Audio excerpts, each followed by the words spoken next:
स्याह रात नहीं लेती है नाम ढलने का, स्याह रात नहीं लेती है नाम ढलने का, यही तो वक्त है सूरज तेरे निकलने का। दोस्तों, स्वागत है आपका आरसीए विद्वान में। आरसीए विद्वान एक ऐसा प्लेटफॉर्म है जिसमें हम स्टूडेंट्स को और उन लोगों को जो कुछ सीखना चाहते हैं उनको हम ऐसे लोग मुहैया कराते हैं। कहते हैं कि अगर आपको कुछ सीखना है तो सीखने के लिए आप एक किताब पढ़ के आप बहुत कुछ नहीं सीख सकते, लेकिन कोई व्यक्ति जो सफल है, अगर उसके जीवन से आप उसके मुंह से वो बातें सुनेंगे तो उसके जीवन का निचोड़, एसेंस आप जब जानेंगे तो वो आपके लिए बहुत फायदेमंद होगा। तो ये प्लेटफॉर्म आपको हर बार ऐसे ही अपने क्षेत्र के सफल लोगों से मिलवाएगा और उनके ज्ञान से आपको फायदा पहुंचाने का मौका देगा। तो दोस्तों, आज हमारे साथ एक ऐसी शख्सियत है जिन्होंने लगभग 2 दशकों तक रायबरेली में एक छत्र राज किया कोचिंग के मामले में। दोस्तों, वो एक बहुत ही जबरदस्त मोटिवेशनल स्पीकर, एक बहुत ही जबरदस्त ट्रेनर, एक बहुत जबरदस्त पर्सनालिटी है। तो दोस्तों, हमारा जिनकी तरफ इशारा है उनके बारे में मैं बस इतना कहना चाहूंगा कि जो भी स्टूडेंट 2008 और 10 के आसपास ग्रेजुएट हुए हैं या इंटरमीडिएट हुए हैं और रायबरेली, अमेठी, गौरीगंज से बिलोंग करते हैं तो वो उनका नाम जरूर जानते हैं।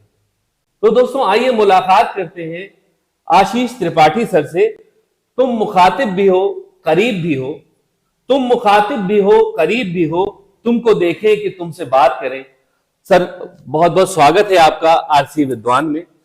तो सर, सबसे पहले मैं आपसे कुछ चीजों के बारे में जानना चाहूंगा। जैसे कि मैंने जिक्र किया कि आप एक बहुत लंबे अरसे तक, सर मैं भी आपका स्टूडेंट हूं, जो कि मैं इस कैमरे में बताना चाहूंगा दर्शकों को कि 2007 में मैंने आपसे पढ़ के ही अपना करियर शुरू किया था और उसके बाद मैं लखनऊ और मुंबई जैसे शहरों में मैंने काफी काम किया।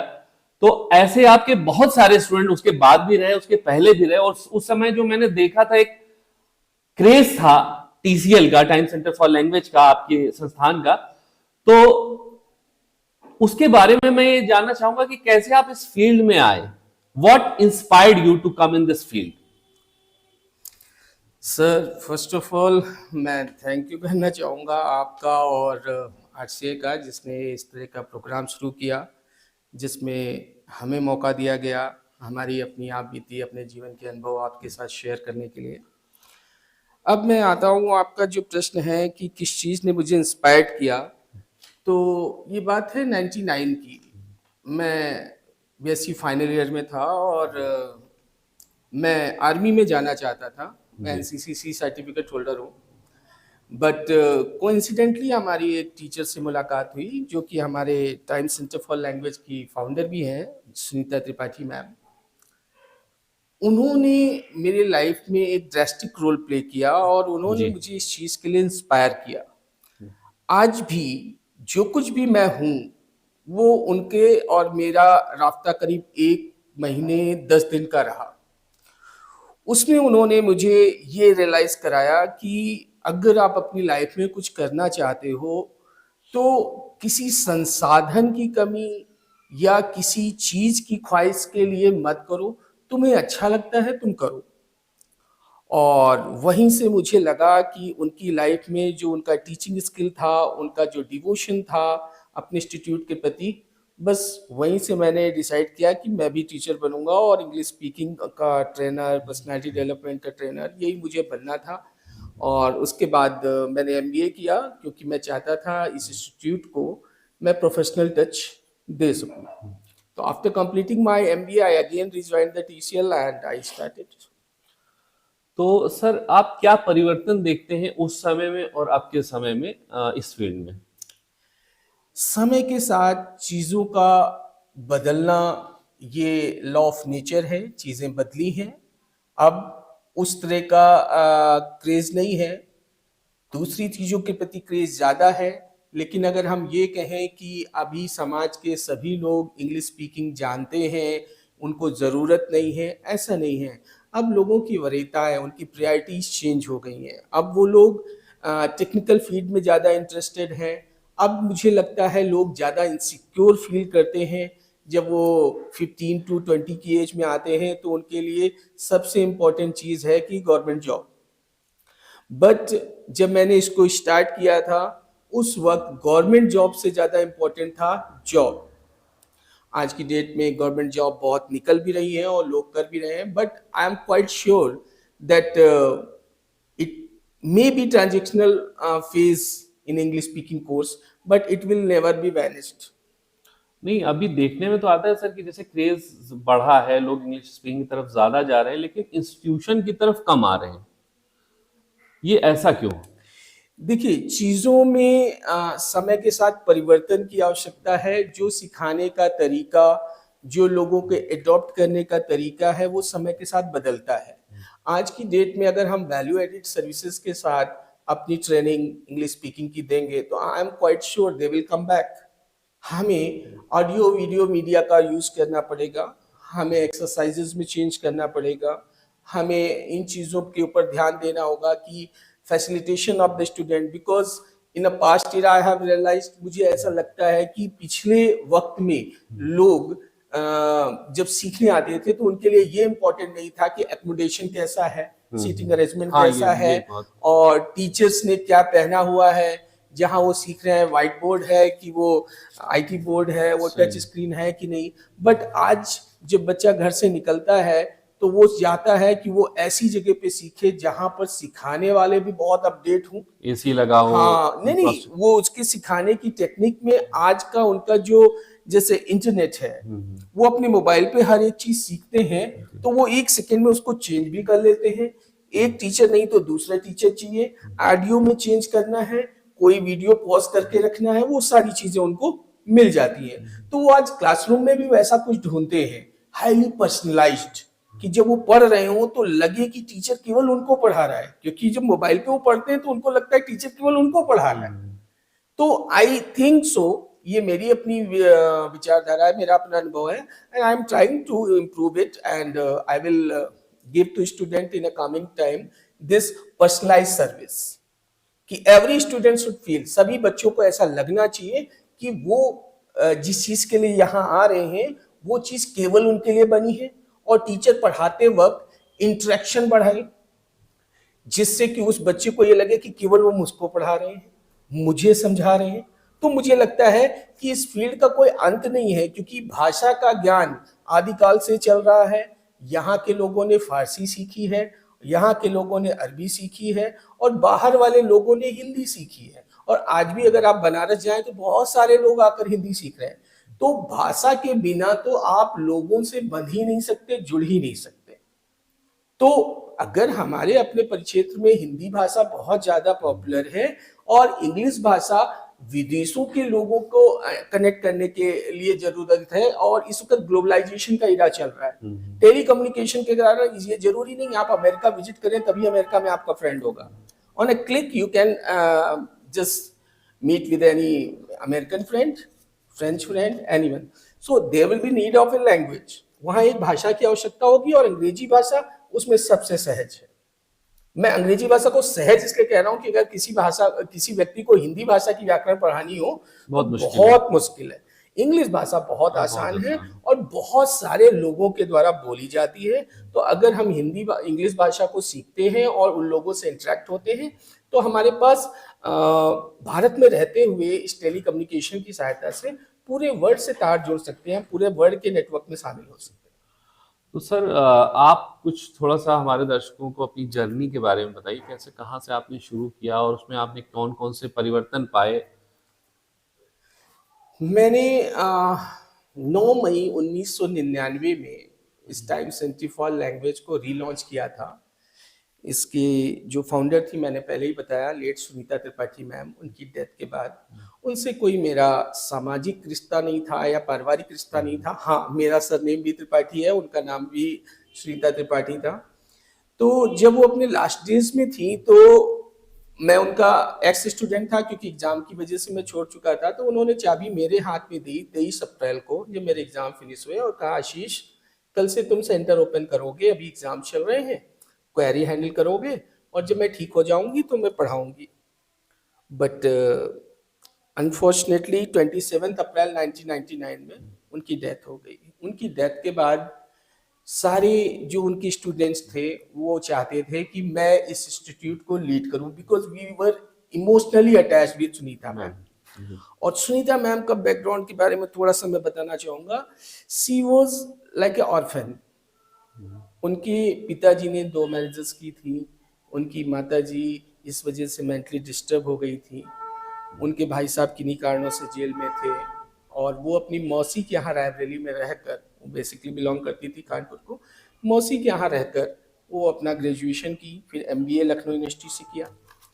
तो जब उनकी लाइफ हिस्ट्री मैंने जानी, शुरुआती 1 महीने 10 दिन में ही वो उनका इतना अच्छा पर्सनैलिटी था कि मैं इम्प्रेस हुआ कि एक ऐसे व्यक्तित्व और ऐसी परिस्थितियों में घिरा व्यक्ति अगर हमें इतना कुछ सिखा सकता है तो मेरे पास तो सब कुछ है।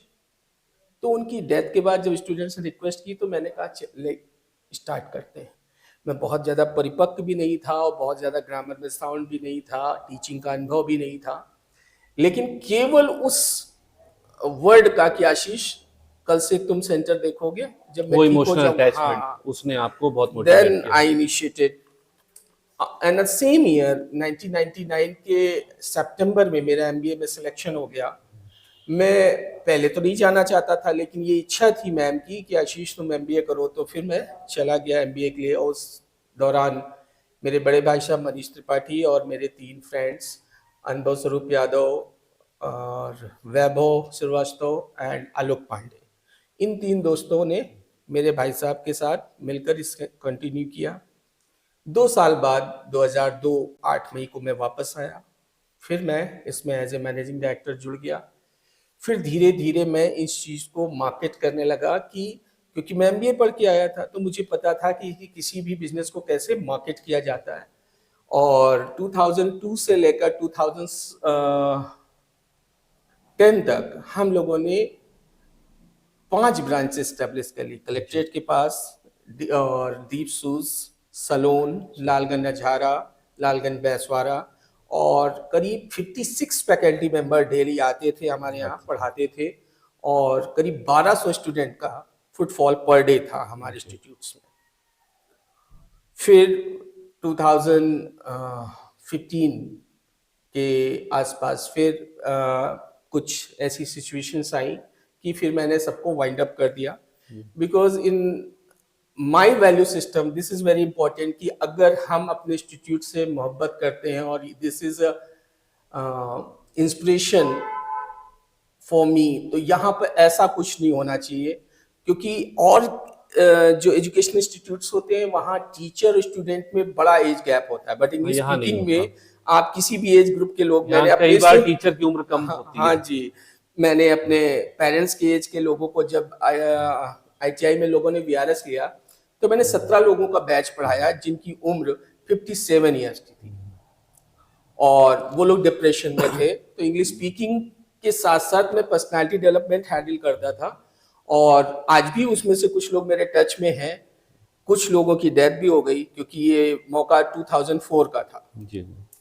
और मुझे बड़ी खुशी हुई कि मैं उन लोगों को पढ़ा पाया जिनसे जिंदगी में मैंने बहुत कुछ सीखा था, और उन लोगों के कॉन्फिडेंस की उस एज में उनकी सीखने की इच्छा हुई। और सभी लोगों ने उस वक्त जो बैच था 17 लोगों का, सभी ने फ्रेंच कट रखी थी क्योंकि मैं उस इरा में फ्रेंच कट रखता था। तो that was a movement I can not forget ever in my life. और उसके बाद 15 में जब मैंने वाइंड अप करना शुरू किया तो उसका मेन रीजन यही था कि इंस्टीट्यूट के अंदर कोई भी ऐसी एक्टिविटी ना हो जिससे कि इंस्टीट्यूट की डिग्निटी खराब हो।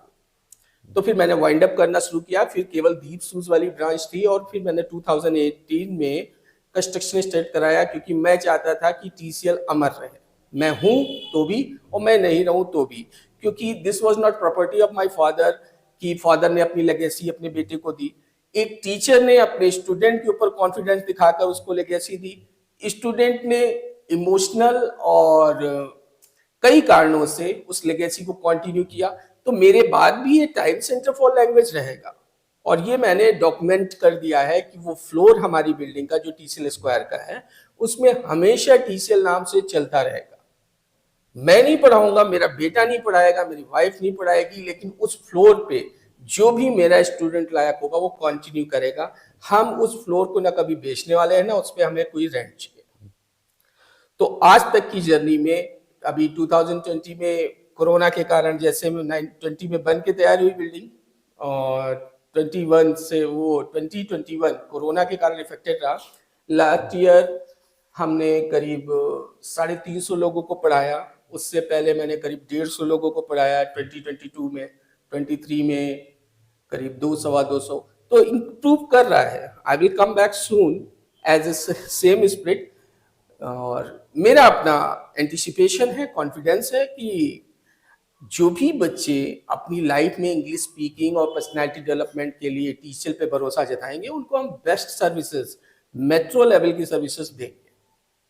तो ये है हमारी छोटी सी जर्नी टीसीएल के साथ, मेरे जीवन का साथ। तो सर आपको नहीं लगता ये उतार चढ़ाव जो आपकी जिंदगी में आया, ये थोड़ा मुश्किल रहा होगा आपके लिए? देखिए, जब किसी व्यक्ति का जन्म होता है तो उसके माता पिता उसका नाम रख देते हैं।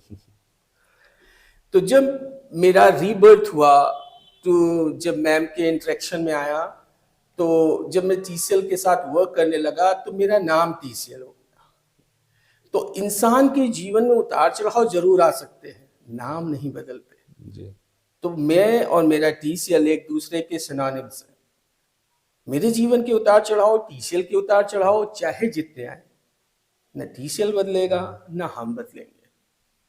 फाइनेंशियल और सोशल एक्सेप्टेंस या नहीं, मेरा सवाल सर ये इसलिए था कि आप जो हमारे दर्शक हैं, आप उनको कुछ मैसेज दे सकते हैं इसके माध्यम से कि जीवन में जब इस तरह की भी कठिनाइयां आए, क्योंकि टॉप पर आने के बाद उससे थोड़ा सा भी नीचे आना बड़ा मुश्किल काम होता है। और आपका जो दौर हम लोगों ने देखा है कि उस लेवल पर आज तक कोई कोचिंग राइवलरी में नहीं पहुंच पाई। देखिए सर, जो स्क्रैच लेवल से स्टार्ट करता है जी, और उस वक्त उसके अंदर, सभी यंग लोगों के अंदर पैशन होता है, और जो स्क्रैच लेवल से स्टार्ट करता है और बिल्डिंग बनाता है, उसको बिल्डिंग का कोई भी कोना टूटे दिक्कत तो होती है, लेकिन वो रिपेयरिंग करना जानता है। तो it is my come back, it is my bounce back, and I have realize this thing कि जिंदगी में हम जब गिरते हैं तो हमारे अंदर इलास्टिसिटी होनी चाहिए, दुगनी ताकत सूटो। हाँ, कम बैक, बाउंस बैक। तो मैं अपनी जिंदगी में अकेले शुरू किया था, और आज जब मेरे बहुत सारे फैकल्टी मेंबर चेंज हो गए, डिफरेंट रीजन से पार्टनर चेंज हो गए, लेकिन मुझे मालूम है कि स्क्रैच लेवल से स्टार्ट कैसे करते हैं। तो मेरे को कभी ये नहीं लगता है कि जिंदगी खत्म हो जाती है। जिंदगी मेरे मरने के बाद भी रहेगी, क्योंकि मैं अपनी जिंदगी के अंश को ट्रांसफर करता रहता हूँ जब भी क्लास में पढ़ाता हूँ। कोई भी मुझसे मिलता है तो मेरा अपना विचार है, हो सकता है लोगों को अलग लगे, कि अगर मैंने टीचर की भूमिका में जीवन जिया है तो जो भी मेरे पास आएगा, मुझसे मिलेगा, मुझे अपना अंश उसके अंदर डालना है, क्योंकि मैं तो इस शरीर को छोड़ दूंगा, लेकिन वो जब तक रहेगा तब तक मैं रहूंगा, उसकी मेमोरी में, उसके थॉट प्रोसेस में, उसके वैल्यू सिस्टम में। अगर उसको मेरा कोई थॉट प्रोसेस एक्सेप्ट करना है, क्योंकि मैम मेरी लाइफ में एक इंस्पिरेशन ही छोड़ के गई थी कि कुछ भी पॉसिबल है, बस तुम चाहो। तो जब मैं डाउनफॉल में गया, बहुत ज्यादा प्रॉब्लम्स आई लाइफ में, तो मुझे पता था हाउ टू कम बैक। हाँ, ये थोड़ा मुश्किल तब हुआ जब फैमिली के साथ था। पहले मैंने अपनी लाइफ में बहुत लेट शादी करी, क्योंकि 35 इयर्स तक मैं टीसीएल के साथ था, मुझे दुनिया में किसी चीज की जरूरत भी नहीं थी। Whole day means 13 hours per day I have taught. 13 घंटे पर दिन हमने पढ़ाया है, और 100 स्टूडेंट्स बैठते थे, बहुत अच्छा एकोमोडेशन नहीं होता था। तो जब वो सांस लेते थे तो मेरे चेहरे का पसीना छलक के गिरता था। इतनी गर्मी में मुझे 1 घंटे की क्लास लेनी होती थी, वो मैंने इंजॉय किया। तो आज की डेट में अगर 3 बच्चे भी हों, 30 बच्चे भी हों, फर्क नहीं पड़ता, क्योंकि मैंने स्टार्ट 3 ही से किया था। लेकिन जो बाद में आए उनको नहीं पता था। तो जैसे कहते हैं ना, जब जहाज डूबने वाला होता है, चूहे सबसे पहले भाग गए, कोई बात नहीं, मेरे को उन पे कॉन्सेंट्रेट भी नहीं करना है, मुझे मालूम है स्ट्रेस लेवल से फिर स्टार्ट कर लूंगा, और वही कर रहा हूँ। अच्छा, आपको जब उस दौर में देखा तो आप थोड़ा सा कह सकते हैं कि इंट्रोवर्ट थे। अब इंट्रोवर्ट पूरे शब्दों में नहीं कह सकते, लेकिन आपका एक दायरा था कि आप उससे बाहर निकलना पसंद नहीं करते थे। जी। आप टीसीएल और टीसीएल से जुड़े हुए लोगों से ही संपर्क रखते थे, वही आपका परिवार था, वही सब कुछ था। तो ये एक बहुत बड़ा आपके अंदर भी परिवर्तन अब देखने को मिलता है। आप काफी सोशल हो गए हैं, आप लोगों से मिलते हैं, आप प्रोग्राम में जाते हैं। देखिए, उस समय ऐसा था कि जैसे कहते हैं ना, कुछ प्रोफेशनल लेसन सीख के आए थे हम एमबीए से। तो उसमें एक होता है कि external affairs department, HR department, financial department. तो मैं अपने आप को केवल प्लानिंग और स्ट्रेटजी क्रिएशन तक रखता था, और प्रोडक्शन में मैं टीचिंग की क्लासेस लेता था, और मैं फैकल्टी को भी टीच करता था और स्टूडेंट्स को भी। लेकिन जैसे हमारे एक बहुत पुराने टीचर थे, आलोक पांडे सर। जी, काफी लेट तक रहे। उनको मैंने ये रिस्पॉन्सिबिलिटी दे रखी थी कि सोशल अफेयर्स जो हैं वहाँ आपको जाना है, किसी स्टूडेंट का बर्थडे है आप जाइए। स्पेशली अगर कोई ऐसी फैकल्टी मेंबर है या बहुत क्लोज स्टूडेंट है, तो उसकी शादी में अगर जाना भी है तो पूरा स्टाफ जाएगा, नहीं तो नहीं जाएगा। नहीं तो नहीं। और कुछ पर्सनल प्रॉब्लम की वजह से मैं फैमिली से 2002 से ही अलग हो गया था। मैं कोचिंग में ही रहता था, कोचिंग में ही खाता था। तो जो हमारे फैकल्टी मेंबर्स थे उनके साथ मैं रोटी बांटता था। तो जब आप किसी के साथ रोटी खाते हैं, पर्सनल मोमेंट शेयर करते हैं, तो आपको किसी और की जरूरत होती नहीं हो, क्योंकि एक माइंड में सेट था कि टीसीएल का नाम रायबरेली में परमानेंट करना है। तो मैं उसी उधेड़-बुन में सारा दिन सोचा करता था, अगर मैं किसी से बात कर रहा हूं तो या तो उसको कुछ सिखा रहा हूं या टीसीएल के बारे में कुछ समझा रहा हूं, नथिंग एल्स। तो वो कुछ लोगों के दिमाग में आ सकता है, उनका परसेप्शन हो सकता है कि he is egoist, he is introvert, he is not concern regarding the social affairs. लेकिन फेयरवेल में हम सारे स्टूडेंट्स के साथ डांस भी करते थे, बात भी करते थे, जजमेंट भी होता था, सारी चीजें। लेकिन मैं पर्सनल लाइफ से जब अपनी फैमिली से अलग हो गया था, तो मेरी फैमिली टीसीएल की बनी थी, और टीसीएल फैमिली के सुख दुख मेरे लिए इंपॉर्टेंट थे। उसके अलावा मुझे फुर्सत ही नहीं मिलती थी। तो that may be the reason the people think that I was introvert. एक सवाल, उसमें दो सवाल एक साथ, कि आपका स्पिरिचुअलिटी में काफी बिलीफ था, जहां तक मैं जानता हूं, आपके में बहुत करीब रहा। तो उस समय एक आपके अंदर और बिलीफ था कि आप सेलिब्रेसी, अकेलापन, सिंगल रहने को ज्यादा महत्व देते थे। आप शादी के बड़े अगेंस्ट थे उस समय। तो ये आपके अंदर भी परिवर्तन आया बहुत जबरदस्त, ये क्या वजह रही? नहीं, देखिए, मैं शादी नहीं करना चाहता केवल था। शादी नहीं, स्पिरिचुअलिटी भी हाँ, आपकी जो स्प्रेडशीट नहीं कह सकते आप उसको, ये कह सकते दोनों हैं कि चीजें एक रियलाइजेशन था मेरा चाइल्डहुड में कि ज्यादातर लोग अपने जीवन में कामयाब नहीं हो पाते हैं, क्योंकि वो प्री मेच्योर एज में जी। पार्टनर के चक्कर में, जिसको गर्लफ्रेंड बॉयफ्रेंड कल्चर कहते हैं आज की डेट में, लिव इन रिलेशनशिप कहते हैं, उसमें उनका बड़ा इंटरेस्ट हो जाता है। इसकी वजह से वो अपने टारगेट से डाइवर्ट हो जाते हैं। लेकिन जैसे जैसे समय बीतता गया, मेरे को आप ये कह सकते हैं कि डिस्टिनी का ट्रैप था कि 2015-14 में एक दिन फोन आता है कि पापा मम्मी की तबीयत बहुत खराब है। सारे रिलेटिव्स का फोन आया कि तुरंत तुम घर जाओ। क्योंकि मैं 15 साल से बाहर था, तो मैं जब घर पहुंचा तो मैंने देखा पापा के जॉइंट्स लॉक हो गए थे। तो फिर मैं तुरंत जाके वो स्टिक लेकर आया, मेडिसिन लेकर आया। लेकिन रात का खाना मैंने घर पे नहीं खाया, फिर रात में चला गया। फिर अगले दिन फोन आया कि अगर रात में पापा को कोई प्रॉब्लम हो गई तो क्या होगा, क्योंकि मेरे दोनों भाई बाहर थे। तो फिर 2-4 दिन बाद मैं वहां पर रुकने लगा रात में उनके ट्रीटमेंट में। और वो एक डिस्टिनी का ट्रैप था कि उसी दौरान धीरे धीरे वो जो मेरा, आप कह रहे हैं सेलिब्रेसी या एलोनीनेस, उस चीज को अपने मतलब ड्यूटीज के अंतर्गत मैंने क्रश कर दिया, और उनके प्रति डिवोशन जो हमारी ड्यूटीज थी वो मैं निभाने लगा, साथ ही साथ टीसीएल के साथ भी। इसी बीच एक नई चीज आई कि मैरिज। तो मैरिज प्लान हो गई, लेकिन हम अपने आप में किसी भी चीज के लिए तैयार नहीं थे। लेकिन जब लोगों ने इस तरह से फोर्स किया, क्योंकि सब लोग बाहर, और मुझे ये लगा कि अगर एक पार्टनर होगा तो पेरेंट्स के लिए लुक आफ्टर के लिए भी हो जाएगा, और मैं अपने टीसीएल के लिए ज्यादा समय निकाल पाऊंगा, क्योंकि उस समय मैं धीरे धीरे उसमें इन्वॉल्व हो रहा था। और उसी रीजन से फिर मैरिज लाइफ और फिर सारी चीजें चेंजेस होने लगी। और फिर जैसे मैंने बताया, टीसीएल में कुछ वाइंड अप करने पड़े कुछ रीजंस की वजह से, तो पुराने लोग भी छूटना शुरू हो गए। तो एक चीज हटी, वैक्यूम क्रिएट हुआ, दूसरी चीज ने उसको फिल कर दिया, और right now this is history कि 2015 में मैंने मैरिज करी और अभी मेरे पास 2 वंडरफुल बेबी हैं, एक वंडरफुल वाइफ है, पेरेंट्स हैं, सब कुछ। तो मैं बच्चों को जो उस वक्त जो आपने स्पिरिचुअलिटी का नाम लिया, मैं केवल इस चीज के लिए कहता था कि आपको अपने टारगेट से डाइवर्ट नहीं होना है। जिंदगी में कोई भी व्यक्ति हो, आप रजनीश जी से काफी प्रभावित थे? हाँ, रजनीश जी से मैं प्रभावित था, या उनकी थॉट्स, कुछ थॉट्स मुझे बड़ी अच्छी लगती थी। उसके पीछे बेसिक रीजन ये था कि रिप्रोडक्शन की कैपेसिटी गॉड ने सबको दी है, और मैंने अपनी लाइफ में नहीं देखा कि कोई व्यक्ति की शादी नहीं हुई इसलिए वो अपने जीवन में मतलब ऐसे ही कुंवारा उसकी डेथ हो गई। सबकी शादी होती है और रिप्रोडक्शन की कैपेसिटी है, सबके बच्चे भी होते हैं। तो जिंदगी में जो चीज इनबिल्ट आई है उसके लिए आपको लाइफ नहीं मिली, उसके लिए लाइफ नहीं मिली। लाइफ इसलिए मिली है कि जब आप चले जाएं तो वहां एक वैक्यूम छोड़ जाएं। जब तक आपके वैक्यूम को कोई भरने नहीं आएगा तब तक आपका कद बना रहेगा।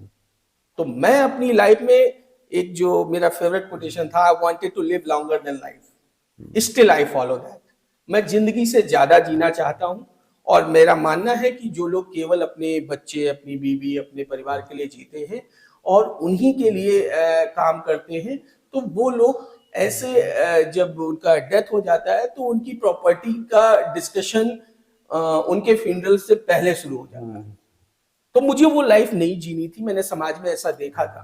तो that was the reason I was detach with the social system and I was stubborn. मैं थोड़ा रिबेलियन भी हूँ। समाज के बहुत सारे नियम ऐसे हैं जो मुझे नहीं पसंद है, तो मैं उनको फॉलो करने के लिए बाध्य नहीं था और ना हूं। आज भी मैं अपने वैल्यू सिस्टम को बिल्कुल प्रोटेक्ट रखता हूं, और वो वैसे ही रहेंगे आफ्टर मैरिज आल्सो।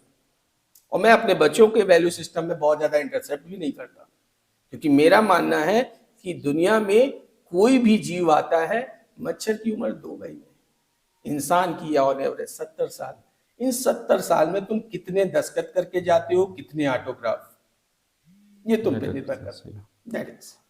इस दौरान सर देखा गया है कि शादी की एक एवरेज एज बढ़ती चली जा रही है। जैसे पहले 20 साल 22 साल में शादियां हो जाती थी, अब मर्दों की आमतौर पे 30 35 40 पहुंच जाती है, और लड़कियों की भी 30 साल एवरेज एज पहुंच चुकी है लगभग।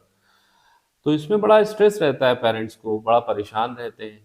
और इसी से नहीं परेशान रहते कि शादी नहीं हो रही, उससे बड़ी परेशानी ये रहती है कि उससे पहले रिलेशनशिप में आ जाते हैं। तो ये बहुत लोगों का कहना है समाज के लिए बड़ा घातक है। तो इस पर आप अपनी राय क्या रखें? देखिए, मेरा मानना ये है कि समाज में कोई भी परिवर्तन आता है वो ट्रांजिशनल फेज के जैसा होता है, क्योंकि जितने भी रिलीजन्स बने हैं, उनके जो सिस्टम बने हुए हैं, वो बहुत ही ज्यादा एनालिसिस के बाद बने हुए हैं। जी जी। अगर हम इस्लाम रिलीजन की बात करें तो उसमें 12 से 14 साल की बात है, और हमारे सनातन धर्म में 16 साल मैरिज की एज पुराने समय में मानी जाती थी। हमारे कॉन्स्टिट्यूशन ने 18 और 21 करी। लेकिन जो ट्रांजिशनल फेज चल रहा है उसके पीछे बेसिक रीजन है कि इंसान जितने ज्यादा लोगों से इंटरेक्ट होगा, उसकी मेच्योरिटी उस वक्त उस लेवल की होनी चाहिए। आज की डेट में सोशल मीडिया और इंटरनेट मीडिया और फैशन, वेस्टर्न का कल्चर इंडिया में दिख रहा है, लेकिन वो दिखता है, जैसे हम कोई चीज देख कर ले नहीं सकते, जी जी, उसको महसूस करना होता है। तो वेस्टर्न कल्चर हमें दिखता है तो हमने अडॉप्ट कर लिया, और उसको हम इंडियन कल्चर के साथ मर्ज करना चाह रहे हैं। तो जब दो चीजें आपस में मिलती हैं तो एग्जैक्ट कलर चेंज नहीं होता, धीरे धीरे होता है। तो इस वक्त जो हम लिव इन रिलेशनशिप की बात कर रहे हैं, लेट मैरिजेस की बात कर रहे हैं, प्रीमेच्योर एज में यानी 12 से 15 साल 18 साल की एज में गर्लफ्रेंड बॉयफ्रेंड का कल्चर देख रहे हैं, वो सब उसका प्रभाव है। क्योंकि नेचर के अंदर एक कॉन्सेप्ट है कि there will be attraction between opposite sex in a certain age, because there will be hormonal changes, and social media and fashion is pushing you towards that. Along with that आपको अपना career भी बनाना है, ठीक? तो आप ये देखते हैं कि नेचर जीत जाता है। अब नेचर जीत गया, समाज हार रहा है, ऐसा नहीं हो सकता। नेचर और समाज के जीतने के लिए रिलीजन बना था, लेकिन ये ट्रांजिशनल फेज है। After 20 year you will realize कि लोग फिर से मैरिजेस अर्ली कर देंगे, लिव इन रिलेशनशिप फिनिश हो जाएगा, ये बॉयफ्रेंड गर्लफ्रेंड अफेयर्स खत्म हो जाएगा। बिल्कुल जैसे एक बॉय बॉयफ्रेंड होते हैं, गर्ल गर्लफ्रेंड होते हैं, वैसे गर्ल और बॉयफ्रेंड रहेंगे, लेकिन वो अपने ये जो हार्मोनल चेंजेस के कारण अपोजिट सेक्स के प्रति अट्रैक्शन है उसको फिनिश कर चुके हो। क्योंकि जब कोई चीज नई होती है ना, लोग भागते हैं। After certain time they will realize कि हमें किस वक्त कैरियर बनाना है, किस वक्त शादी करनी है। और जो बातें मैंने कही कि रिप्रोडक्शन की कैपेसिटी इनबिल्ट मिली हुई है, तो उसको कंट्रोल करना हमें आना चाहिए। क्योंकि जैसे मोबाइल के अंदर नेट को ऑन करने का सिस्टम होता है और जब जरूरत नहीं है तो ऑफ, तो आने वाले समय में लोग समझ जाएंगे कि कब नेट ऑन करना है, कब ऑफ करना है, तो ये प्रॉब्लम फिनिश हो जाएगी।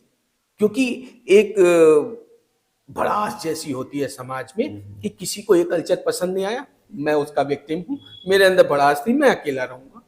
मैंने 35 में मैरिज की, किसी ने उस सिस्टम को कंट्रोल नहीं किया। वो 15-18 में ही गर्लफ्रेंड बॉयफ्रेंड लेकर कर रहा है, और जब 25-30 में आया कैरियर नहीं है जी, गर्लफ्रेंड भी छूट गई, बॉयफ्रेंड भी छूट गया, अब शादी करना चाहता है, शादी भी नहीं हो रही, और कैरियर में वो ऐसी स्ट्रगल कर रहा है कि उसका सारा फैशन भी खत्म हो गया। तो मुझे लगता है ये ट्रांजिशन फेज है, क्योंकि जो प्रयोग हमारे पूर्वजों ने किए हैं, एक्सपेरिमेंट के आधार पर चीजों को फिक्स किया है, वो चीजें वापस आएंगी और लोग अपने जीवन को सहज तरीके से जी पाएंगे। लेकिन ट्रांजिशन फेज में हम लोगों को ये नहीं है कि रिलीजन बदल देना चाहिए, सिस्टम नहीं बदलना चाहिए, फेथ अपने अंदर, जैसे अभी टीसीएल की बात आपने की कि अप एंड डाउन, तो मेरा फेथ है कि आई कैन कम बैक। वैसे ही समाज को ये विश्वास रखना चाहिए कि रिलीजन जो है वो आपको कभी गलत पथ पे नहीं ले जाएगा, क्योंकि रिलीजन आज से लाखों साल पहले बना था और उसके बाद पंथ संप्रदाय बने हैं, लेकिन कोई भी चीज ऐसी नहीं है जो उसको क्रैक कर सके, उसमें कोई लूज पोल नहीं है, बस चीजों को समझना है। लोग कहते हैं ना, समय के साथ धर्म को भी बदलना चाहिए, धर्म को बदलने की जरूरत नहीं, धर्म को समझने की जरूरत है, अपनाने की जरूरत है। हाँ, आज शो ऑफ ज्यादा है। हाँ, बस ये है, कोई टीका लगा लेता है, कोई टोपी लगा लेता है और कहता है कि हम हिंदू तो मुसलमान, लेकिन ना हिंदू कोई धर्म है ना मुसलमान कोई धर्म है। प्रैक्टिकली वो लोग कर रहे हैं। धर्म है सनातन और इस्लाम। जब बोल नहीं पाता आदमी तो उसके गहराई को समझेगा कैसे? That is the problem. अच्छा, ये जो पेरेंट्स की फीलिंग्स हैं, पेरेंट्स परेशान हैं, अब उन्हें इस समय क्या करना चाहिए? क्योंकि आप देखिए, इसकी वजह से माँ बाप और बच्चों के बीच में एक बड़ा सख्त कंपटीशन चल रहा है, एक दूसरे के दुश्मन बने हुए हैं। माँ बाप चाह रहे हैं कि हम उनकी हर वक्त निगरानी करें और बच्चे अपनी प्राइवेसी को लेकर किसी तरह कंप्रोमाइज नहीं करते, तो बहुत ज्यादा उनके लिए कह सकते हैं कि सबसे बड़े दुश्मन माँ बाप बन जाते हैं। और वहां पर वो माँ बाप भी नहीं समझने की कोशिश करते और बच्चे समझाना नहीं चाहते, उन्हें नहीं लगता कि इन्हें समझाने की जरूरत है। तो एक समाज जो है बढ़ता चला जा रहा है धीरे धीरे। देखिए, जो चीज आज की डेट में एक वर्ड आता है समाज में, जनरेशन गैप जी, वो बहुत तेज बढ़ रहा है। हाँ, ये जनरेशन गैप जैसी कोई चीज एग्जिस्ट ही नहीं करती। This is a communication gap. पापा को मोबाइल चलाना नहीं आता और बच्चा पबजी खेलता है, तो पबजी और पापा को मोबाइल चलाना नहीं आता है, ये कम्युनिकेशन गैप है। आज की डेट में कम्युनिकेशन के नए नए सिस्टम आ गए हैं, टेली कम्युनिकेशन के नए नए 5G आ गया, 4G आ गया। पापा को नहीं आता है और बच्चे को आता है, तो पापा अपने आप को अपडेट करके 5G पे लाए या बच्चा 2G पे जाए? तो साधन तो ये है कि पापा अपने आप को अपडेट करके 5G पे लाए, ला नहीं पा रहे हैं बहुत तेजी से। तो पापा को ये लग रहा है कि जैसे मेरा पालन पोषण हुआ है वैसे ही 5G वाले बच्चे का भी पालन पोषण होगा। ऐसा जरूरी नहीं है। तो ऐसी परिस्थितियों में क्या होता है, मैं अक्सर क्लास में एक एग्जांपल देता हूं कि अक्सर बचपन में मैं सुनता था कि बाबा जी ने पापा जी को लकड़ी से मारा था तो पापा इंजीनियर हो गए। तो पापा जी सोचते हैं अगर मैं पाइप से मारूंगा तो चीफ इंजीनियर लड़का बन जाएगा। तो उस सोच के कारण ये फ्रैक्शंस आ रहे हैं।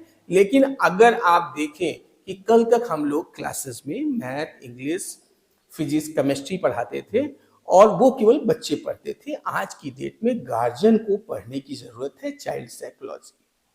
जब समाज में तेजी से चेंजेस आ रहे हैं टेक्नोलॉजी के कारण, उस वक्त माता पिता को अपने आप को अपडेट करना पड़ेगा। और इस साइकोलॉजी की क्लासेस के लिए किसी इंस्टीट्यूट को ज्वाइन करने की जरूरत नहीं है। नेट है, यूट्यूब है, अगर वो समझेंगे जो क्वेश्चन आपने हमसे पूछा है, ये आप यूट्यूब के माइक पे डालिए कि बच्चों के साथ कैसे दोस्ती बनाए, बच्चों को कैसे समझें, अगर बच्चे हमसे कुछ छिपा रहे हैं तो कैसे पूछें। तो आपको वो जो स्पेशलिस्ट है साइकोलॉजी के, वो जो आइडियाज देंगे, दैट इज द बेस्ट। लेकिन अगर बच्चे ये सोचेंगे कि मतलब माता पिता ये सोचेंगे बच्चे मेरी प्रॉपर्टी है जी, तो ये गैप बढ़ता जाएगा और इस जनरेशन गैप के अम्ब्रेला के नीचे सारे क्राइम्स हो, उसमें जो फर्स्ट कल्प्रिट होंगे वो पेरेंट्स होंगे। क्योंकि बच्चे के लिए तो एक बैनर बना हुआ है ना, I am innocent, I am inexperienced, और वो पेरेंट्स के लिए नहीं है। Parents is responsible for the children growth. तो पेरेंट्स को ये समझना होगा कि how to handle children, how to update myself regarding their psychology. Physics chemistry पापा नहीं पढ़ा सकते क्योंकि वो पूरी की दुकान चलाते हैं, लेकिन बच्चे के लिए उनको अपने मोबाइल पर यूट्यूब देखना होगा एक भजन देखने से पहले, क्योंकि पहले कर्म फिर धर्म।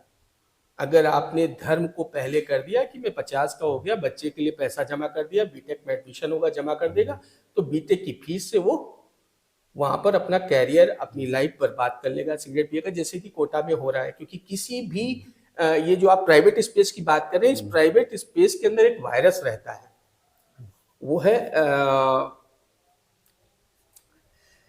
असुरक्षा का।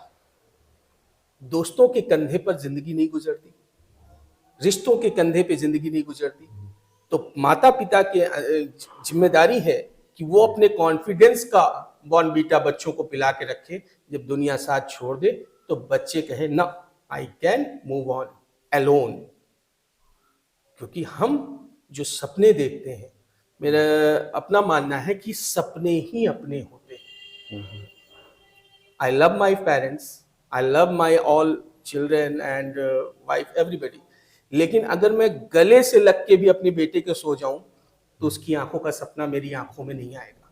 तो बच्चों को जिस दिन हमने ये सिखा दिया कि बेटे ड्रीम्स देखो, और फिर ड्रीम्स को पूरा करने की कॉन्सेप्ट को समझा दिया कि ऐसे पूरे होते। ड्रीम तुमने देखा, दैट इज योर पर्सनल। तुम फिल्म एक्टर बनना चाहते हो, इंजीनियर बनना चाहते हो, पैसे वाला बनना चाहते हो, क्या, लेकिन सपने पूरे ऐसे होते हैं। सपने पूरे करने में ये दिक्कतें आती है और जिंदगी भर सपने देखने। तो जब बच्चों को माँ बाप प्रॉपर्टी ना समझ के ड्रीमर बनाएंगे तो ये प्रॉब्लम खत्म हो जाएगी और बच्चे कभी भी अकेले नहीं होंगे। दोस्त छोड़ दिया, ब्रेकअप हो गया, बिजनेस में लॉस हो गया, नौकरी छूट गई, they will say I will come back, I can, I will, and that will be the future of India and it will come soon. Transition phase में आने वाली किसी भी चीज के कारण, जब जाड़ा जाता है, गर्मी आती है और हल्का सा पानी बरस जाए तो बीमारियां फैलती जरूर हैं, लेकिन साल भर नहीं रहती। वक्त की धूप सारे वायरस को मार देती है। तो it will happen in our society. Our society is going through the transition phase, संक्रमण दौर से गुजर रही है और इस वक्त हमें हताश नहीं होना है। बिजनेस में भी ऐसे होता है, लाइफ में भी ऐसे होता है और समाज में भी ऐसे होता है। So I am quite positive regarding these things. आप उस समय से पर्सनालिटी डेवलपमेंट ट्रेनिंग की फील्ड में है जब मुझे लगता है कि लोग मोटिवेशनल का एम भी नहीं जानते थे। तो उस समय में और अब के समय में आप क्या चैलेंजेस देखते हैं? और एक शेर है बड़ा अच्छा इस वक्त जहन में आ रहा है कि हर एक आदमी में रहते हैं 10-20 आदमी, जिसको भी देखना हो कई बार देखना। डेफिनेटली। तो क्या फर्क, क्या अंतर पा रहे हैं आप लोगों में कि एक आदमी कई कई रोल प्ले कर रहा है? जितना पहले स्ट्रेस लोगों पर होता था उससे कहीं ज्यादा आज की जनरेशन पे है। तो देखिए, ऐसा है कि ये एक तंज नहीं है, यही पर्सनालिटी की डिफिनेशन है। The sum total of ways by which any individual interacts, acts and reacts with others, that is a personality. जितने भी तरीकों से एक व्यक्ति दूसरे व्यक्तियों से मिलता है, बातचीत करता है, एक्शन करता है, रिएक्शन करता है, उन सभी का योग उस व्यक्ति का व्यक्तित्व होता है। तो अगर किसी व्यक्ति के अंदर कई व्यक्ति दिखते हैं तो ये तंज नहीं है शायर का, ये रियल पर्सनालिटी है। लेकिन प्रश्न ये उठता है कि हम अपनी पर्सनालिटी को ट्यून करते वक्त कितने ऐसे लोगों से टकराए जिन्होंने हमारे जिस फलक को छुआ उससे चमका दिया। तो अगर हम दो लोगों पे डिपेंडेंट हैं तो वो दो लोगों हमारे जीवन के केवल दो फलक को चमका पाएंगे और वो उनकी ड्यूटी भी है मम्मी पापा। अब हम उनकी गोद से निकलकर टीचर्स के पास आए, उनके पास कई फलक हैं, अलग अलग टीचर ने अलग अलग फलक को चमकाया। हम रिश्तेदारों के पास गए, दोस्तों के पास गए, तो हमारी पूरी पर्सनालिटी तब चमक पाएगी जब हम अपनी जिंदगी में ये मान के चलेंगे कि समाज के साथ इंटरेक्ट होने में, लोगों से इंटरेक्ट होने में जो कोई मुझे थैंक यू कहता है उससे मेरी पर्सनैलिटी बनती है। सुबह से शाम तक कोई भी व्यक्ति केवल ये जिद पकड़ ले कि हमें 3 बार सॉरी बोलना है और 6 बार थैंक यू रिसीव करना है, उसकी पर्सनैलिटी डेवलपमेंट ऐसे ही हो जाएगी डेली रूटीन जीने में। ठीक, अब रही बात इस चीज की कि आपने जो प्रश्न किया कि पर्सनैलिटी के रिगार्डिंग जो प्रॉब्लम्स है, हमारे एंसेस्टर्स नहीं जानते थे सारे कॉन्सेप्ट, लेकिन अनुभव सबसे बड़ा टीचर है। Experience is the best teacher. तो उनको अनुभव ने सिखा दिया था। अब हम लोग माइक्रो लेवल पे स्टडी कर रहे हैं, साइंटिस्ट की रिसर्चेस पढ़ रहे हैं कि पर्सनैलिटी कैसे बनती है, उसमें क्या क्या फ्लॉज आ सकते हैं, उनको रिमूव करने के लिए क्या करना है। और अगर इन चीजों को पढ़े बिना हम पर्सनैलिटी बनाएंगे then there will be a risk कि ये पर्सनैलिटी समाज में ठीक से सर्वाइव कर पाएगी या नहीं। So that is the reason कि हमें पर्सनैलिटी को नर्चर करने के लिए हमें पर्सनैलिटी के बारे में समझना पड़ेगा, उसकी रिक्वायरमेंट को समझना पड़ेगा। उसी को आप पालन पोषण कह लीजिए, उसी को आप नर्चरिंग कह लीजिए, उसी को आप चाइल्ड साइकोलॉजी कह लीजिए, कुछ भी। अगर हमें समाज में अपनी बात, अपना अंश छोड़ के जाना है और वो अंश पूजनीय हो, आदरणीय हो, सफल हो, उसकी लायबिलिटी तो हमको लेनी पड़ेगी। और वो लायबिलिटी हम नोइंगली भी ले सकते हैं, पढ़ के, समझ के, सीख के अपने बच्चों में डाल सकते हैं। और अननोइंगली भी बहुत लोग एक्सपर्ट होते हैं। मेरी दादी माँ इस चीज में बहुत माहिर थी। उन्होंने कभी पर्सनैलिटी डेवलपमेंट नहीं पढ़ा था, लेकिन उन्होंने अपने बच्चों की ऐसी केयर की। हमारे पेरेंट्स ने बहुत अच्छे से केयर किया।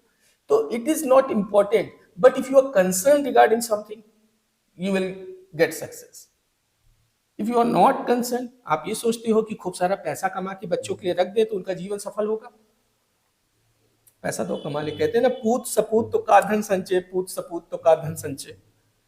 तो आज की डेट में हस्बैंड वाइफ दोनों जॉब करते हैं, बच्चों को टाइम नहीं दे पाते हैं और वो केवल इसी में रहते हैं।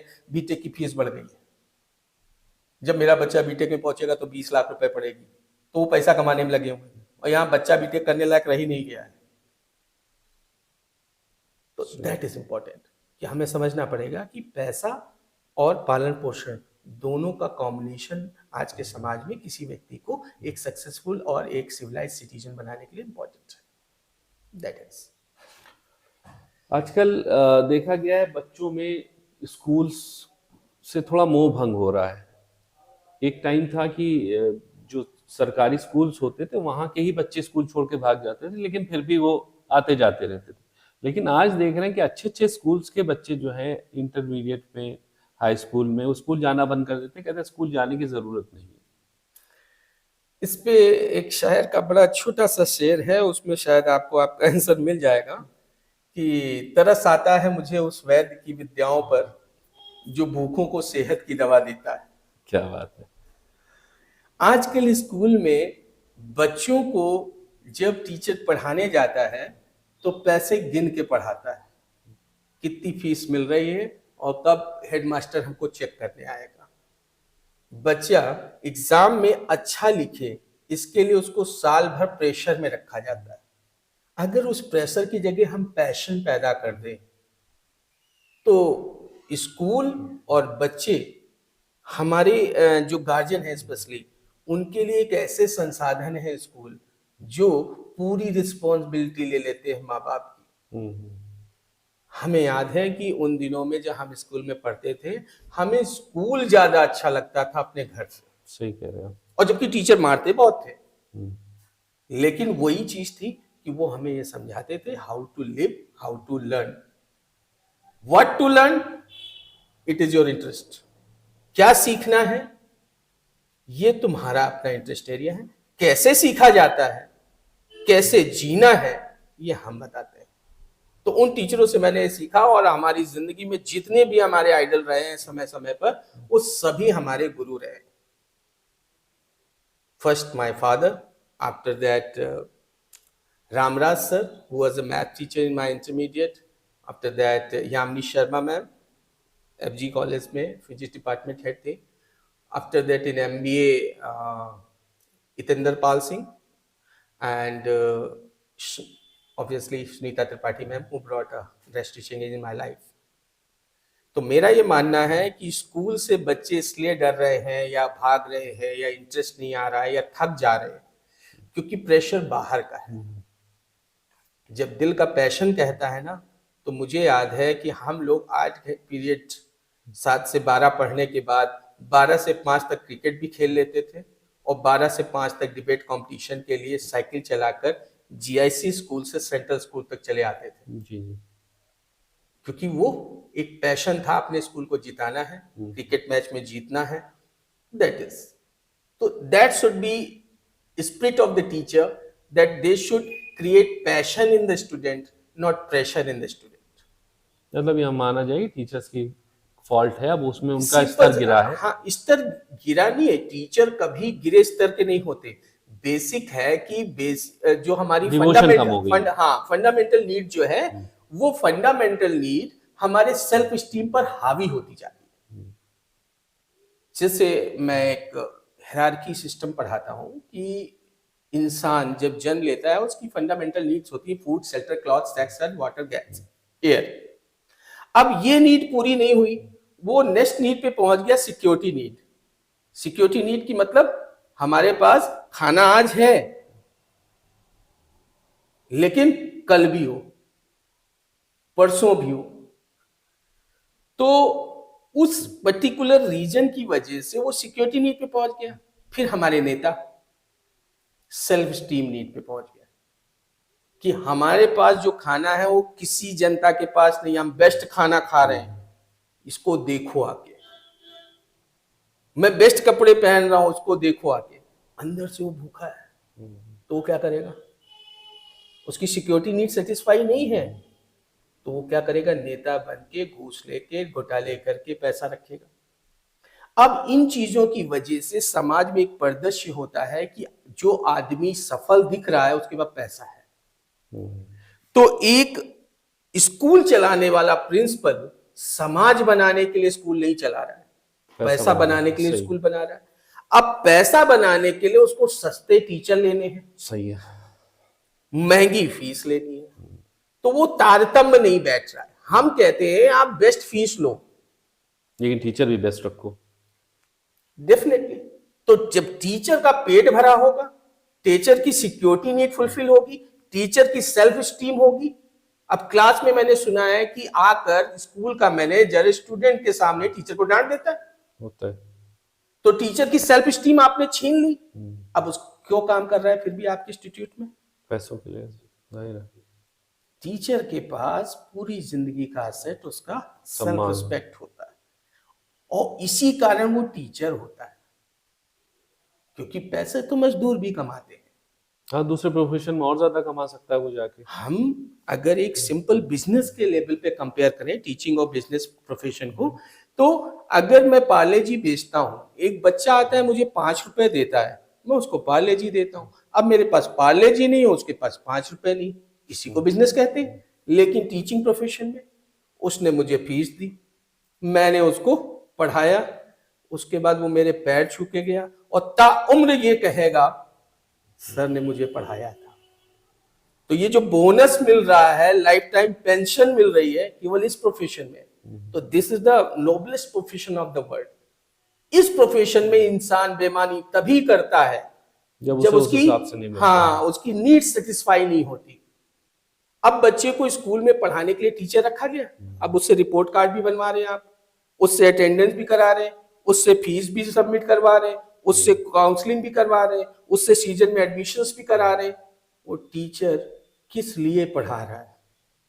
केवल सैलरी के लिए पढ़ा रहा है। वो बोनस के लिए और इंसेंटिव के लिए नहीं पढ़ा रहा। बोनस क्या है कि वो बच्चा मेरा जीवन भर आदर करता है।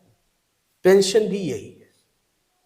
तो जब टीचर इस चीज के लिए पढ़ाने लगेंगे कि मेरा पढ़ाया स्टूडेंट आजीवन मेरी एसेट रहेगा, वो चाहे जितना कामयाब हो जाए। जैसे आज की डेट में है, मैं बनारस गया था, बनारस में एक स्टूडेंट मिला जो कि इस वक्त डीएसपी है।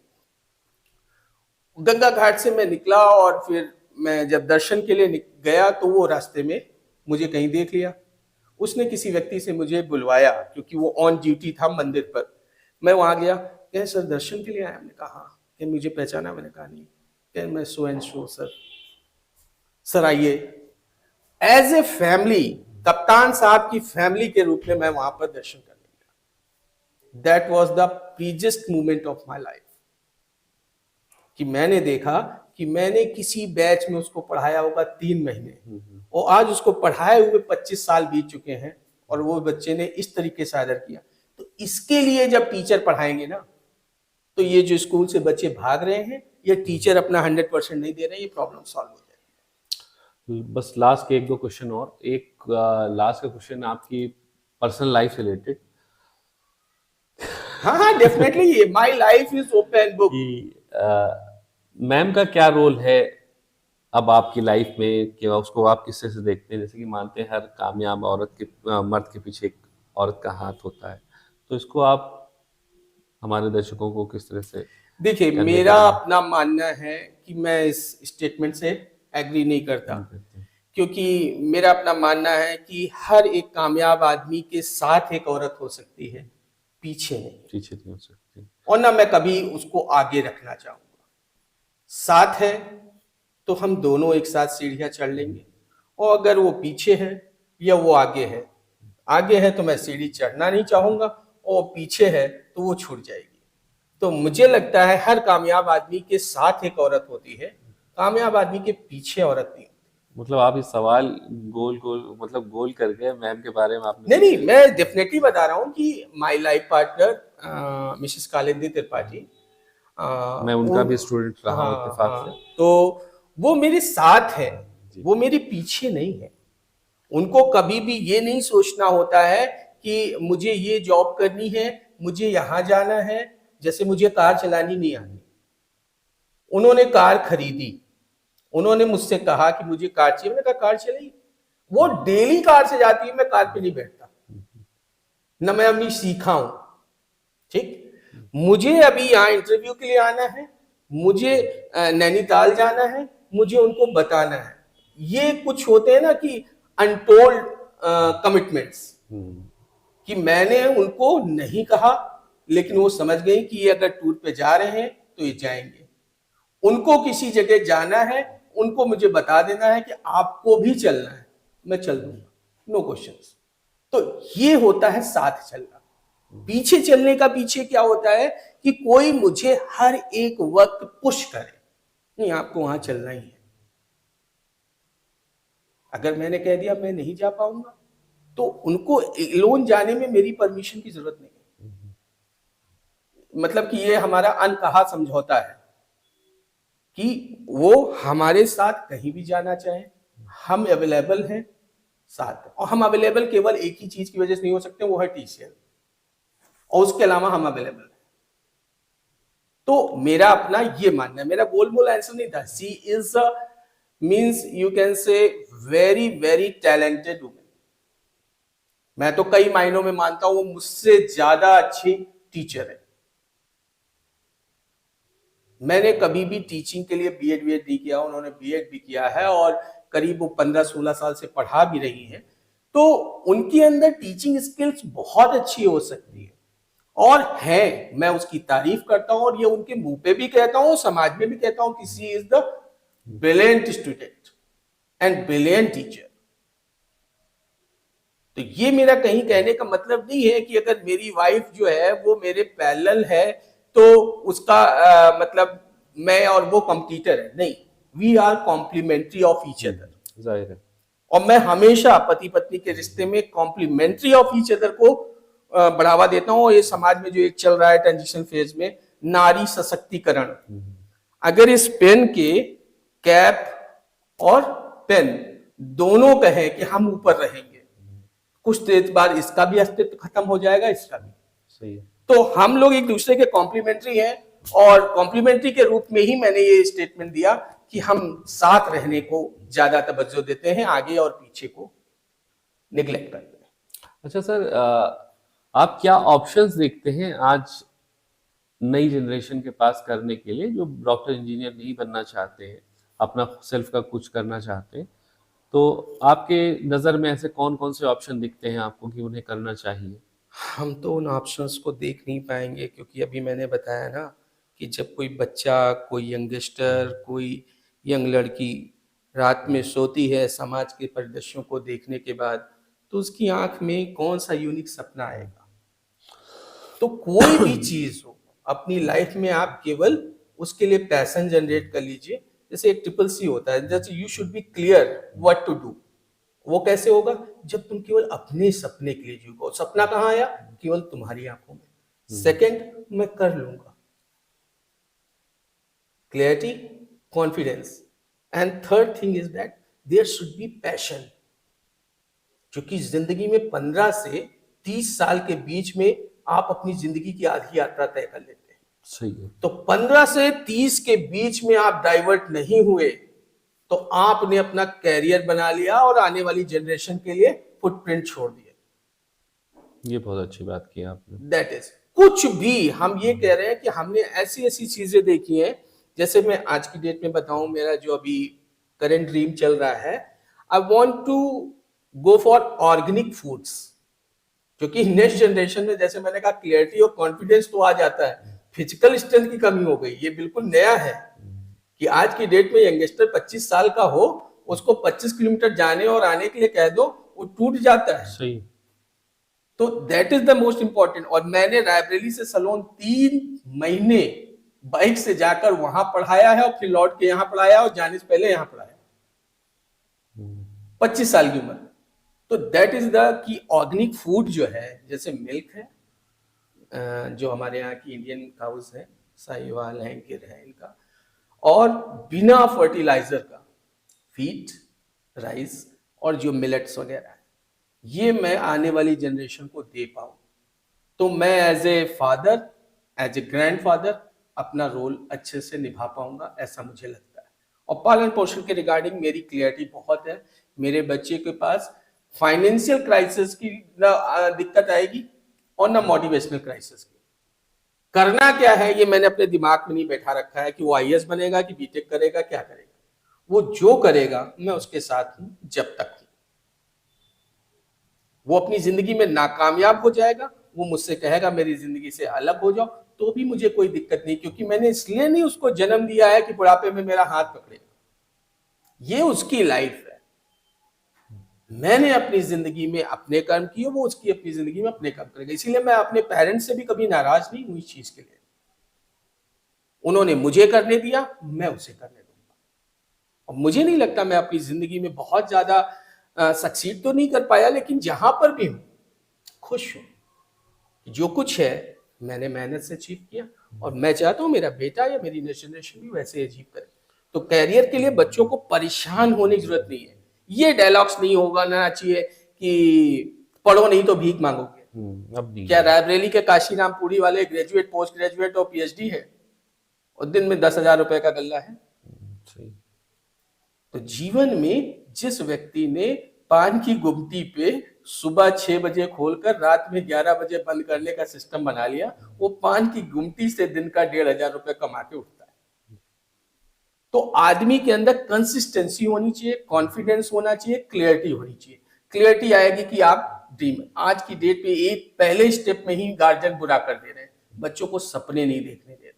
हाँ, ये दिक्कत आती है बहुत। प्रेशर के कारण वो जैसे प्रेशर रिलीफ होता है, अनकॉन्शियस हो जाते हैं, वो सोते नहीं है, अनकॉन्शियस हो जाते हैं। तो अगर उनको ये क्लियरिटी हो गई, कॉन्फिडेंस माँ बाप ने दे दिया, बेटा तुम कर लोगे। जैसे एक मुझे याद आता है, एक बहुत अच्छे टीचर है अवध ओझा जी। उन्होंने कहा कि मैं जिंदगी में जब फेल होता था तो मेरे पापा कहते थे तुम खामखा पढ़ाई लिखाई में लगे, तुम राजा आदमी हो। जब उन्होंने इलाहाबाद यूनिवर्सिटी से अपना बीए फर्स्ट क्लास में किया, उससे पहले वो काफी मतलब ड्रिंक, मारपीट, लड़ाई झगड़ा, वो बड़े कॉन्फिडेंस से कहते हैं। उनका ये कहना है कि अगर हमने हाइड्रोजन को हीलियम बनाने का कॉन्सेप्ट बना लिया तो हम सूरज बन गए, और हम सूरज बन गए तो लोग हमको अर्घ देंगे, पानी चढ़ाएंगे। सही है। ठीक है, तो आज की डेट में जो आप हमसे बातें कर रहे हो या जिन यंगस्टर्स के बारे में आप बातें कर रहे हो, वो 80% ऐसे हैं जो नशे, मिसगाइडेड, ड्रीमर नहीं है, कॉन्फिडेंस कम है, क्लियरिटी टारगेट की नहीं है, और सबसे इंपॉर्टेंट चीज कंसिस्टेंसी नहीं है। आज सो के उठे सचिन बनना है, कल वरुण धवन बनना है, परसों सिद्धू बनना है, लाइक दिस सब चाहिए एक साथ। हाँ, नहीं, वो पेरेंट्स ने बताया नहीं, पेरेंट्स ने कभी छुट्टी नहीं दी। तो बाहर की तरफ से हवा के थपेड़े इधर से आए, तो इधर बेला उगा है तो बेला का फूल चाहिए, उधर से थपेड़ा आया है तो गुलाब चाहिए, आगे से कोई और फूल। तो ये नहीं होना चाहिए जिंदगी में। बच्चे को जब तक फ्री छोड़ोगे नहीं, वो ड्रीम देख नहीं सकता। और ड्रीम देखने के बाद माँ बाप कॉन्फिडेंस दे दे और ये बता दे, बेटा सपने तभी पूरे होते हैं जब कंटिन्यू लगे रहो। तो मेरे पास मुझे विवेकानंद और आचार्य दयानंद सरस्वती की कहानियां नहीं सुनानी, मेरी लाइफ की हिस्ट्री समाज में भी है, और मेरा बच्चा भी देखता है कि कुछ भी हो जाए, इनकी जिंदगी में जो इनकी पहचान है उसके लिए जीते हैं, और इनकी पहचान में इन्होंने सब कुछ समाहित कर लिया है, कैरियर, इंटरेस्ट, एंड जिसको कहते हैं ना सेल्फ एक्चुअलाइजेशन, समाज को वापस करना, वो सब कुछ मैं उसी में कर रहा हूं। तो मेरे को बच्चे को बस ये कहना है, जो चुन लो उसी में सब कुछ लाना है। फूड, शेल्टर, क्लॉथ उसी से आ जाएगा, सिक्योरिटी उसी से आ जाएगी, सेल्फ स्टीम उसी से आ जाएगी, और उसके बाद सेल्फ एक्चुअलाइजेशन उसी से लेना है। चाहे आप समाज को किसी तरह से भी सर्विस दो। इसीलिए मैंने कहा कि जब भी मैं अपने आप को आईने में देखता हूं और किसी से भी मिलता हूं, तो जैसे कहते हैं कि जो गुलाब के फूल बेचते हैं उनके हाथ में महक रहती है। सही। तो एक टीचर वही है कि जब जहां से गुजरे या तो कुछ सीख के जाए या तो कुछ सिखा के जाए। सही। बाकी चीजों के लिए बहुत ज्यादा कंसर्न नहीं होना, मेरा बेटा क्या बनेगा, जो बनना होगा बनेगा। जो मेरे हाथ में है, हाउ टू लिव, कैसे जियो, कैसे सीखा जाता है, बाकी उसके हाथ में। सो that is the summary of my life regarding the myth regarding that, the mishandling of the children, misconception regarding the guardianship। और एक ये जो वर्ड है ये मुझे बहुत बड़ा लगता है, generation gap. There is no generation gap. पहले भी माँ बाप बच्चे पैदा करते थे, आज भी माँ बाप बच्चे पैदा करते हैं, और जिन बच्चों को पैदा करते हैं वो भी बच्चे ही पैदा करेंगे, डायनासोर नहीं पैदा करेंगे। तो there is no generation gap, there is a communication gap. हाँ, वो हेजिटेशन की वजह से नहीं, गार्जियन ये समझ के, वही मैंने बताया ना, डंडी से मारा था इंजीनियर बना, पाइप से मारेंगे तो चीफ इंजीनियर बनेगा, उस कॉन्सेप्ट पे चल रहे हैं। लेकिन आज की डेट में बच्चों को जितना मटेरियल इंटरनेट के थ्रू मिल रहा है वो उनको डाइवर्ट कर रहा है, और करेक्ट करने के लिए वही पाइप लिए घूम रहे हैं आप। सही कह रहे हैं। तो माइक्रो लेवल पे चिल्ड्रन साइकोलॉजी के ऊपर आपको समझना होगा, और उसके ऊपर के उसके हिसाब से नर्चरिंग करनी होगी। That is my view. I am not saying that I am just whatever I am saying this is universal truth, but as compared to others, what is in my mind regarding this particular word generation gap, I hate it. I love to remove communication gap. अगर communication gap समाज के हर रिश्ते और हर चीजों से खत्म हो जाए तो समाज अपने आप तरक्की करेगा। इसमें कोई ऐसी चीज नहीं है। जितने भी टीचर हम लोगों को स्कूल में या ट्यूशंस में पढ़ाते रहे, मैंने रियलाइज किया है जिनका कम्युनिकेशन अच्छा था वो यहाँ है, और बाकी जैसे मैंने बताया टीचर पैसे के लिए पढ़ा रहा है क्योंकि उसकी बच्ची की फीस देनी है, तो वो टीचर्स समाज में बहुत दिन सरवाइव नहीं करेंगे। अब आपके जवाब से एक सवाल और निकला कि जैसे कुछ टीचर्स आपको याद हैं आपके, तो ऐसे आपके बहुत सारे स्टूडेंट्स रहे जो बाद में आपके साथ पढ़ाते भी रहे, तो उनमें से कुछ ऐसे होंगे जिनके नाम आपको हमेशा याद रहे। एक तो आप ही हैं तारिक सर। बहुत मतलब जैसे मैंने अभी गिनाया कि आलोक सर थे, शुरुआती क्लासेस मैंने ही उनको दी थी। 99 में एमबीए जाने से पहले पहले मैंने उनको पढ़ाया था। फिर जो मेरे साथ थे एक अहिंद द्विवेदी सर थे, और साली मैम थी, और मनु मिश्रा सर थे। बहुत सारे ऐसे, और सब जैसे मनु सर इस वक्त वाइस प्रेसिडेंट आईडीएफसी बैंक है, गोविंद पांडे सर सीईओ है सुन्नी इंडिया के। तो ये मेरे असेट्स हैं, तो मैं उनका टिप ऑफ टंग पे एक का नाम लूंगा और ये कहीं पर ऑनलाइन जाएगा तो किसी को बुरा लग सकता है। बहुत सारे बट सो मैनी, क्योंकि मैं करीब 20 साल में 20,000 लोगों को पढ़ा चुका हूँ। 25 साल में 20,000 लोगों में से मैं किसी को ही नहीं मानता कि वो बुरा स्टूडेंट था। नहीं, कुछ ऐसे होते हैं ना जो दिमाग से उतरते ही नहीं, 4-6 नाम ऐसे होते हैं। वो तो अभी मैंने बताया कि जो अभी मनु का नाम बताया, हिंद का नाम बताया, अनुज मिश्रा, बहुत सारे ऐसे स्टूडेंट्स हैं जो अभी भी मेरे दिमाग में है। अभी जो मैंने उनका नाम लिया अहिंद द्विवेदी का, he was very passionate person. मैं अपनी जिंदगी में चाहता हूं कि दुनिया के हर बच्चे के अंदर जुनून हो तो अहिंद द्विवेदी जैसा हो, जो डायनेमिक पर्सनालिटी मनु मिश्रा जैसी हो, ठीक है, और जो व्यक्ति लेबोरियस हो, उसके लिए मैं आलोक पांडे का एग्जांपल देना चाहूंगा। So all those people who all are in this world, they can succeed, but the treatment should be changed. जैसे इंसान का हाथ में अगर थोड़ी कमी है तो तुरंत नस्तर नहीं लगा देना चाहिए। जी जी। ट्रीटमेंट तो आप दवा देंगे, लेकिन उस दवा को ऐड करने के लिए शरीर के अंदर पोषण भी जरूरी है। तो पोषण थोड़ा टाइम लगता है, और गार्जियन हो या टीचर हो, सिखाते तो हैं धैर्य रखना, सही, उन्हीं के अंदर धैर्य नहीं होता। तो that is a problem. Sir last question कह लीजिए, ये आपको क्या मैसेज आपका होगा या क्या बात आप कहना चाहेंगे जो सबसे इंपॉर्टेंट है आपके हिसाब से आज के टाइम में लोगों को बताना? मुझे लगता है कि हमें जिंदगी एक बार मिलती है, और ये जिंदगी इसलिए मिलती है कि हम जाने से पहले समाज की हिस्ट्री बुक में अपने सिग्नेचर को ऑटोग्राफ बना के जाएं। So everybody should try to live longer than life. मैंने जिया है, मैं जी रहा हूं, और मैं अपेक्षा करता हूं समाज का हर व्यक्ति अपनी जिंदगी से ज्यादा जीने की ख्वाहिश रखे। ये नहीं कि जब वो क्रिमेशन में गया या फ्यूनरल में गया उसके बाद लोग उसे भूल जाए, क्योंकि बच्चे तो बहुत जल्दी भूल जाते हैं। जैसे प्रॉपर्टी का बंटवारा हो गया, पापा कैसे थे भूल जाते हैं, लेकिन अगर समाज के ऊपर आप अपने सिग्नेचर को ऑटोग्राफ बनाने की जर्नी के रूप में जिंदगी जिए हैं, so nobody will forget you and you will be immortal. बहुत बहुत शुक्रिया सर, आपके साथ स्टेज शेयर करना ये मेरे लिए प्राउड मोमेंट है मेरी लाइफ के लिए, कि जिससे आपने सब कुछ सीखा हो उससे आप उसका इंटरव्यू ले रहे हो, और ये बहुत बड़ी बात है मेरे लिए, और गर्व का एक अनुभव जो मुझे फील हो रहा है मैं सब दर्शकों के साथ शेयर करना चाहूँगा। और आप आए, आपने बहुत शॉर्ट नोटिस पे हमारा इनविटेशन स्वीकार किया, उसके लिए धन्यवाद। ये मेरे लिए भी बड़ी गर्व की बात है कि जिसको मैंने पढ़ाया वो हमारा इंटरव्यू ले रहा है, क्योंकि टीचर के दोनों हाथ में लड्डू होते हैं। अगर वो बहुत अच्छा पढ़ाता है तो उसको बहुत लोग अप्रिशिएट करते हैं, लेकिन अगर उसका स्टूडेंट बहुत कामयाब हो जाता है तो भी टीचर अप्रिशिएट होता है। तो ये मेरे लिए बड़े गर्व की बात है कि आप मेरा इंटरव्यू ले रहे हैं, और एक बार फिर से मैं आरसीए के अध्यक्ष का ये जो कॉन्सेप्ट है आरसीए विद्वान, इसको सैल्यूट करता हूँ। बहुत अच्छा कॉन्सेप्ट है, समाज के सामने अपनी अभिव्यक्ति को रखने का ये बेहतरीन तरीका है, और आरसीए की जो असेट है वो उसके स्पिरिचुअल, टेक्निकल या टीचर माइंड है, जो समाज में पिछले कई सालों से अपने अनुभव को कलेक्ट भी कर रहे हैं और शेयर भी कर रहे हैं। तो उन लोगों के विचारों को कहीं कैमरे में कैद करने का जो विचार आरसीए अध्यक्ष शक्ति ओझा सर का है, उसको मैं सैल्यूट करता हूं बारंबार। और एक बार फिर से thank you RCA and thank you sir. वो अफसाना जिसे अंजाम तक लाना ना हो मुमकिन, उसे खूबसूरत मोड़ देकर छोड़ देना अच्छा। बहुत बहुत धन्यवाद आप सबका। Thank you sir. Thank you.